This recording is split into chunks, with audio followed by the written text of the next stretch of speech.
Hello dear students, I am Rajkumar Singal. हमारा जो topic चल रहा था बेसिक कॉन्सेप्ट ऑफ अकाउंटिंग, तो मैंने आपको लास्ट वीडियो में सिखाया था कि डेटर्स और क्रेडिटर्स क्या होते हैं। हमने कुछ इंपॉर्टेंट डेफिनेशंस पढ़ी थी, जैसे हमने पढ़ा था एक डेप्रिसिएशन पढ़ा था, फिर हमने बात की थी किसकी, डेटर्स एंड क्रेडिटर्स की। तो डेटर्स बताया था मैंने, जब हम क्रेडिट सेल करते हैं तो हमारी बुक्स में डेटर्स राइज होते हैं, और जब हम क्रेडिट ही नहीं परचेज करते तो हमारी बुक्स में क्रेडिटर्स राइज होते हैं। तो डेटर्स हमने बात की थी, debtor is the current assets of the business, और क्रेडिटर्स इट्स क्या होती है, करंट लायबिलिटीज ऑफ बिजनेस, मतलब जो बिजनेस की हमारी क्या कहलाती है, करंट लायबिलिटीज कहलाती है। आज हम एक इंपॉर्टेंट टॉपिक लेंगे, ये भी हमारी इंपॉर्टेंट डेफिनेशन है, जिसका नाम है बैड डेब्ट्स, कि हिंदी में इसको क्या बोलते हैं, डूबत ऋण। देखो डूबत ऋण का मतलब, आज अपन जैसे बिजनेस कर रहे हैं तो कोई जो थोड़ी बिजनेस में हमेशा प्रॉफिट ही होगा। डूबत ऋण का मतलब होता है कि कई बार क्या होता है, हम किसी कस्टमर को उधार में माल बेच रहे हैं, या फिर हम किसी व्यक्ति को कोई पैसा देते हैं, तो उससे पैसा आने की जो संभावना नहीं होती, या जिससे पैसा नहीं आता, तो उसको हम क्या बोलते हैं, बैड डेब्ट्स बोलते हैं। समझ आ रही है? जैसे मान लो ये राम नाम का व्यक्ति है, ये कौन है, रामलाल।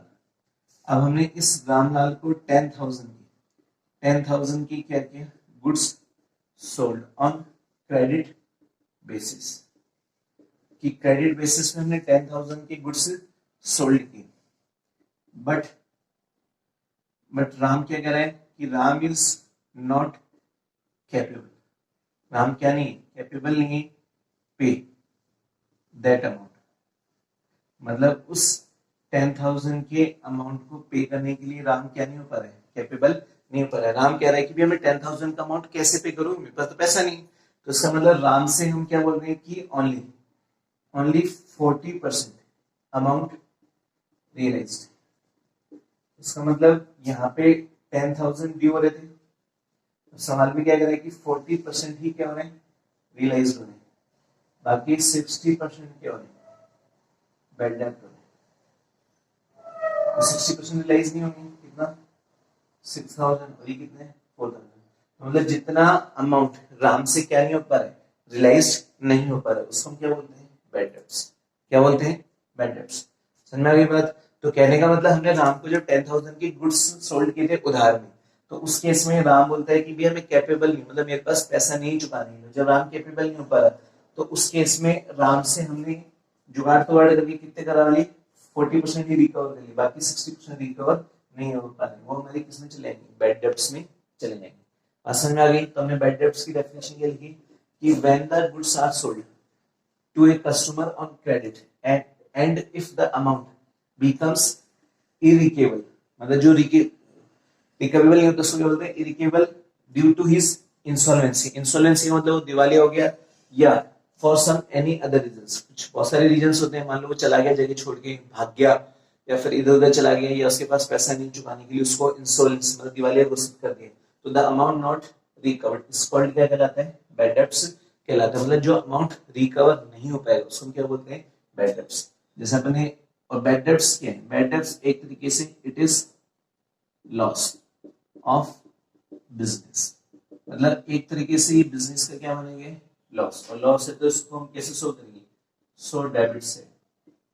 बैड डेब्ट्स को कहां शो करेंगे, डेबिट, क्योंकि बिजनेस का क्या मानेंगे, लॉस। तो एग्जांपल क्या कह रहा है कि रवि जो हु ऑन, इसका मतलब होता है बकाया,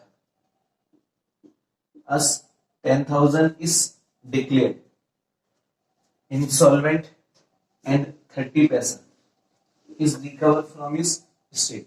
मतलब जो रवि था, तो यहां पर हम बात करें कि रवि से हम 10,000 क्या करें, मांग रहे,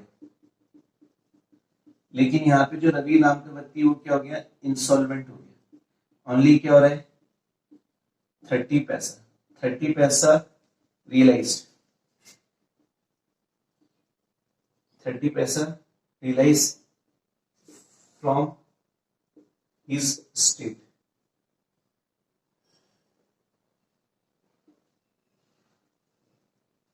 देखो 30 पैसे का मतलब क्या हो रहा है कि 30 पैसा ही रियलाइज हो रहा है उसकी प्रॉपर्टी से, तो उसका मतलब 10,000 में से 3,000 रियलाइज होंगे, बाकी के 7,000 क्या होगा, बैड डेब्ट्स होगी नहीं होगी। कि 30 पैसे का मतलब, यहाँ पे पैसे का मतलब होता है कि 1 रुपए में 30 पैसा, तो ये हमारा 1 रुपीज है, तो 1 rupees,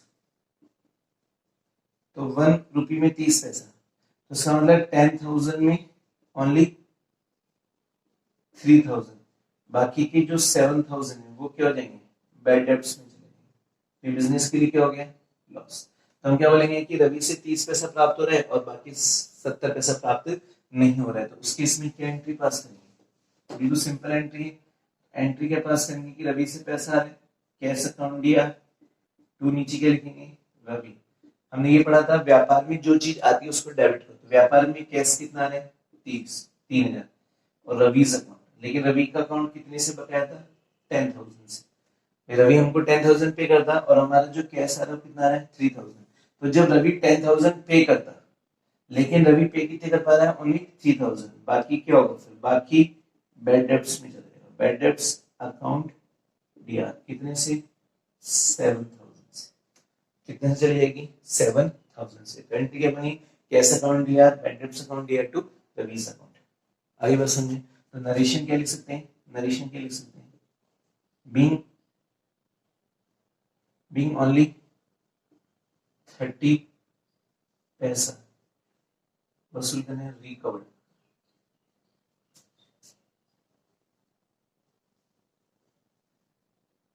recovered from Ravi and 70 पैसा बैड डेब्ट्स। तो ये हमारी एंट्री हो गई, क्योंकि हमने कैश को डेबिट किया, कैश आ रहा है, बैड डेब्ट्स बिजनेस के लिए क्या हो रहा है, लॉस। अब रवि का जो अकाउंट था 10,000 से, वो क्लोज होगा नहीं होगा, इसमें से मान लेंगे 3,000 तो आ गया, बाकी 7,000 का लॉस मान लेंगे, और लॉस कहाँ ट्रांसफर करेंगे, पीएनएल।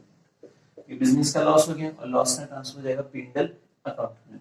आगे बस में तो बहुत इजी टॉपिक था, हमने बात की थी किसकी, बैड डेब्ट्स। क्लियर है।